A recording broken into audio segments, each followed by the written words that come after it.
அஸ்ஸலாமு அலைக்கும் வரஹ்மத்துல்லாஹி வபரகாத்துஹு. தினமும் ஒரு ஹதீஸ். யார் தமது உலக வாழ்வில் தொழுகையாளியாக இருந்தாரோ அவர் தொழுகை எனும் வாசல் வழியாக சொர்க்கத்திற்குள் நுழைவார். யார் அல்லாஹுவின் பாதையில் அறப்போர் புரிந்தாரோ அவர் ஜிஹாத் எனும் வாசல் வழியாகவும், யார் நோன்பாளியாக இருந்தாரோ அவர் ரையான் எனும் வாசல் வழியாகவும், யார் தர்மம் செய்தாரோ அவர் சதகா எனும் வாசல் வழியாகவும் சொர்க்கத்திலிருந்து அழைக்கப்படுவார்கள் என்று அல்லாஹுவின் தூதர் ஸல்லல்லாஹு அலைஹி வஸல்லம் அவர்கள் கூறினார்கள். அறிவிப்பவர் அபூ ஹுரைரா ரதியல்லாஹு அன்ஹு. நூல் புகாரி, ஹதீஸ் எண் 1897.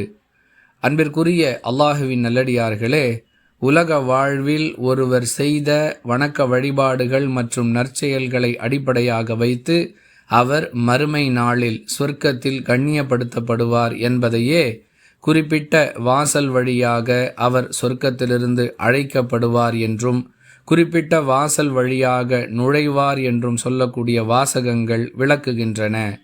நம்மால் இயன்றவரை நமது உலக வாழ்க்கையை ஒரு அவகாசமாக பயன்படுத்தி நற்செயல்களை செய்வதோடு இறைவனுக்கு கட்டுப்பட்டு வணக்க வழிபாடுகளிலும் ஈடுபட முயற்சி செய்வோம்.